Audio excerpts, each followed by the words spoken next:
What is up, humans of the cardboard? Welcome back to Just Nuts, guys. Today, I want to talk about Burst of Destiny. The reveals are not even done yet. We still have 17 cards, but something tells me these 17 cards, they feel like we're about at the point where in the next week or so, we're just going to get the rest of the set dumped on us, right? We're a week away from Burst of Destiny coming out in the OCG, so I just feel like these are going to be like the filler cards. They'll probably be like 2, 3, 4 interesting cards, and then the rest are just going to be filler. They're probably not going to be very good, but still there's always some hidden gems in there that can definitely help boost the set as well. But I feel like for the most part we have the core of what Burst of Destiny is going to be.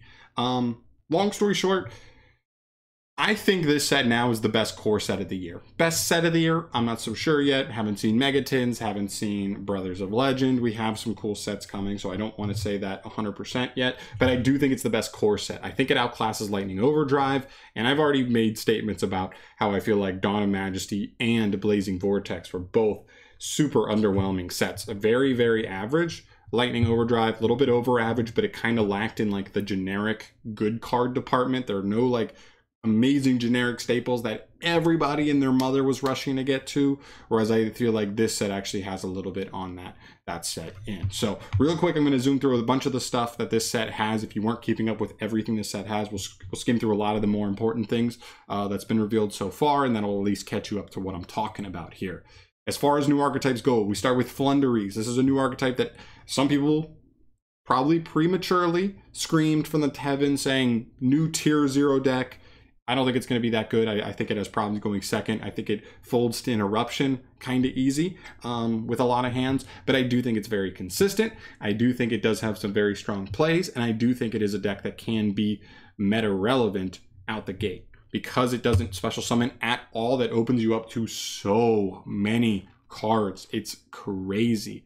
Doesn't use the graveyard at all, which means stuff like Macrocosmos is playable in the deck, right? Like crazy floodgates like that. Very, very good. So keep that in mind. Next up, we have Shenzhen. This is another cool archetype that actually got revealed like 2 days ago. Very, very cool. You make very efficient synchro plays in this deck. You're making like 1.5 card, like a synchro level 8 and the synchro level 10, the archetype with a free draw. And that's off of like 1.5 cards. And the second card, you don't even have to put into the combo. You just have to reveal it from hand and continue on.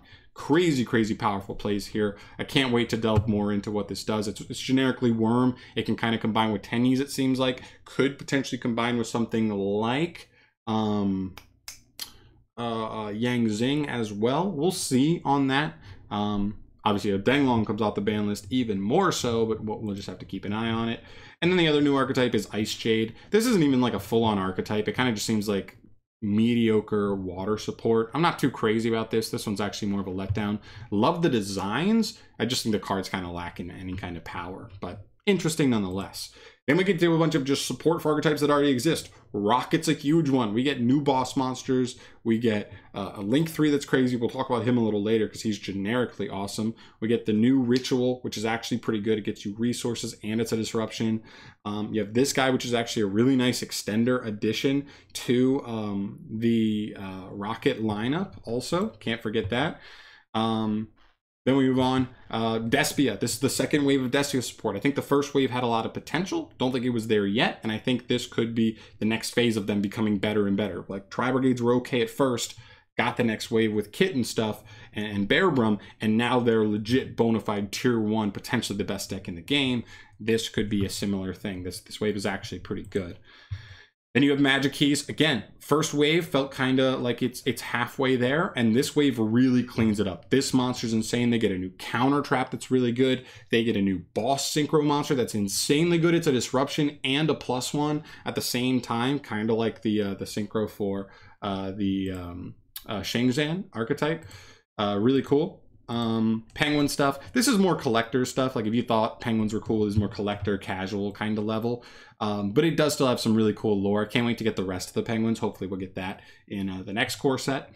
But that's just nice. Reptilian stuff. This stuff I was kind of skeptical on the first time I read it, but actually watching some replays of it and combined with Abyss or Ogdoadic, it actually does look like it has like some pretty good like usability in that deck and could take that deck to the next level, because we all know that deck's kind of been looking for another engine or more cards to really expand on what they do nicely.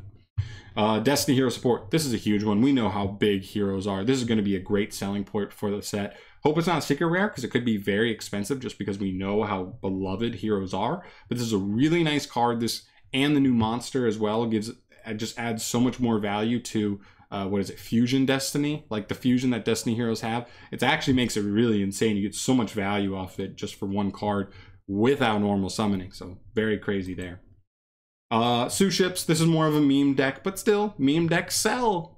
I don't know what to tell you. So it's cool. It's an X-Way for them. I don't think they're good, but I do think they're interesting, and I think they're fun. So cool. Then the only like one-off card I'm going to mention here is Sunbind Sowing, because this card just seems like the almost best possible card that Sun Avalons could have gotten for their entire deck, like support-wise. And so because of that, I'm like, yeah, I want to throw this in there. This card's crazy. It takes Sun Avalanche to the next level. They could be a legitimate meta threat post this card.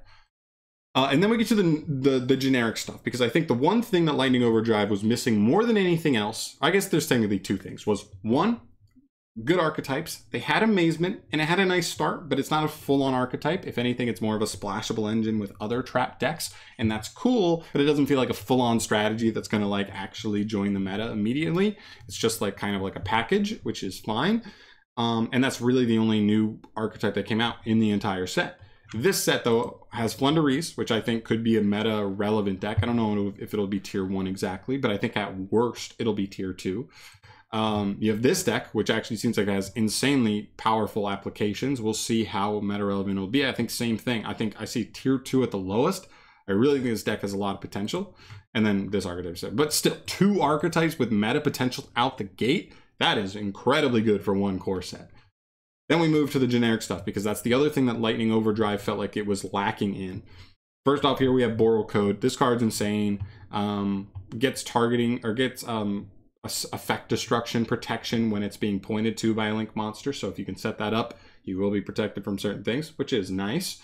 Also, if he battles any monster, he can just destroy all monsters on the field. Includes himself, but I guess if he's pointed at by something, he will protect himself, so got to keep that in mind. And you can banish him from your grave to banish a dark monster on the field with 3,000 or more attack. And if you do, special summon a topologic monster from extra or grave. Keep that in mind, that you can banish any dark monster from the field with 3,000 attack. So that means Dragoon, this is an out for. Just in grave, it's an out for. So you could even Dogmatica Punishment this to grave. And then this is just an out for Dragoon later on in the duel. Or just any big, like it could be an out for access code if they didn't kill you. Boral Sword if they didn't kill you. Any big dark monster, this card is a non-targeting, non-destruction out to that. Very good. And then we have this guy. This is the last card we're going to talk about here. King of the Sky Prison. He's really interesting. He reveals himself in hand during your main phase, sorry. And then while he's revealed in hand, no set cards on the field can be destroyed by card effects. So that blanks stuff like Lightning Storm from killing anything set. That blanks anything like Torrential Tribute from killing your set monsters. Anything like that. Actually gives you some nice protection. Twin Twisters as well is like another decent one as well. Harpy's Feather Duster. You don't lose to those side deck cards if you're playing a back row deck anymore. Then if any set spell or trap card is activated, he can trigger to special summon himself from hand. And then if you activated this effect while he was already revealed in your hand, then you can set one spell or trap directly from the deck, but banish it during the end phase of the next turn, which is actually really cool. It has some cool applications with certain cards, like even going first, right? You set a spell, then activate the spell, right? That could even trigger him just to jump out of the hand and give you a slow search or set of any busted trap card. It's really, really strong. So very, very curious on how good this card is really going to turn out. I definitely think it has some crazy applications. I just need to see it in action before I know how truly good it is, but it definitely seems on paper like it could be absolutely insanely broken. So there you go. 2 insanely good chase cards, I would say, for the set. Obviously, I think they're probably missing 1 or 2 more. If there could be that, I would love that. But honestly, you have awesome archetypes that people are going to be clamoring after. So these could easily have secret rare chase cards that obviously could end up being like obviously very good chase cards and give value to the set. So I'm not that worried about that.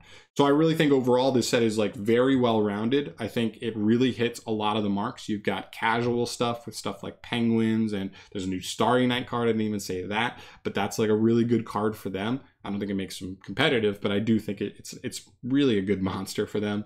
For what they do. You got 2 new archetypes that immediately have meta relevance. You got multiple support cards in here that make other decks that are already fringe meta relevant, make them even better. And you've got generic cards that are going to be chaseable by anybody who just plays Yu-Gi-Oh! Competitively. And that, I think, is what makes this set the best core set of 2021.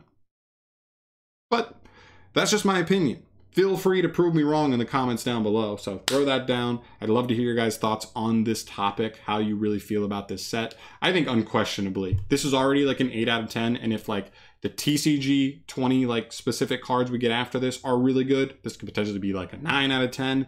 And we also don't have the last 17 cards in the set. If there's like actually some really good stuff in there, then maybe it's already a 9 out of 10. Doesn't even matter what comes in the last 20 imports and TCG exclusives. Really cool set though. Nonetheless, I'm very excited. I literally want like like 55 out of the 65 cards revealed so far.